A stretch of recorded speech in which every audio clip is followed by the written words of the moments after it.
When the car comes to a halt, the boy stirs from his slumber. The very first thing he sees is his mama's face, peering at him through the mirror. She has it angled so that it doesn't show the sweeping headlights spreading their colour on the fogged glass, but shows her own features instead.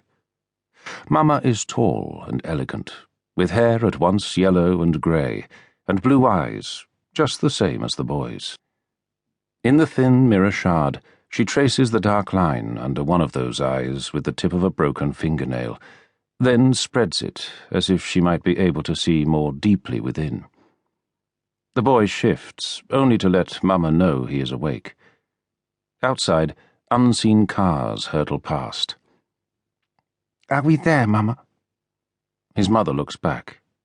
She has not been wearing a seatbelt, but then the hospital told her she wasn't to drive the car at all. This, she said as she buckled him in, would have to be their very own secret. "Come on, little man. If I remember your grandfather, he'll have milk on the stove." Mama is first out of the car. Inside, the boy sees her blurred silhouette circle around to help him out. It is not snowing tonight, though Mama says it is snowing surely out in the wilds. In the city, it is only slush, and that pale snow called sleet. It has fingers of ice, and it claws at the boy. Mama helps him down and crouches to straighten his scarf. Then it is up and over and into the tenement yard.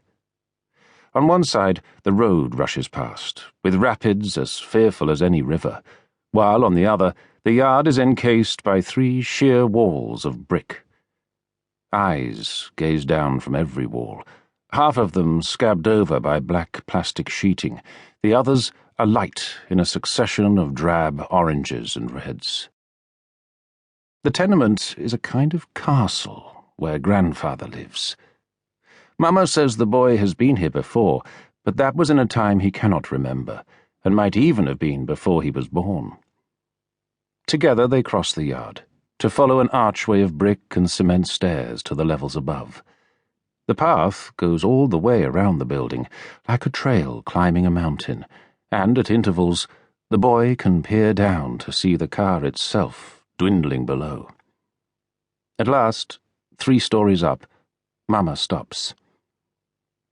"Come here," she says, and there is something in her voice which makes him cling to her without hesitation. They are standing before a door of varnished brown, with a threadbare mat on which stand 2 gleaming ebony boots. The boy is marvelling at these things that seem so old when his mama raps at the door. An interminable time later, the door draws back. "Vika," comes a low, weathered voice. The boy's eyes drift up from the boots, up the length of Mama's body, up the door jamb broken by hinges. In the doorway hunches his grandfather. He seems a shrunken thing, though he is taller than Mama, and taller still than the boy. On his head there is little hair, only a fringe of white hanging from behind, and his face is dominated by features that seem too large and out of place. A nose with a jagged crest, blue eyes shining, but eye sockets deep and dark. He is wearing a flannel nightgown, burgundy, tied up with a black leather belt, and though his eyes dwell first on Mama, they drop second to the boy. He shuffles closer to Mama's legs, and it is only then that he realizes that grandfather's eyes have dropped further, to the boots on the mat. "My jackboots," he says. "They're finished. Bring them, would you, boy?" Grandfather turns to shuffle inside.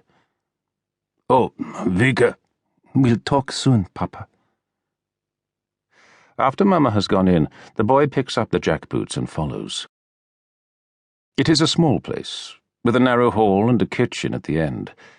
Mama and grandfather are already in that kitchen, with a pan rattling on the stove, but the boy creeps up quietly, stealing a look at the photographs adorning the walls.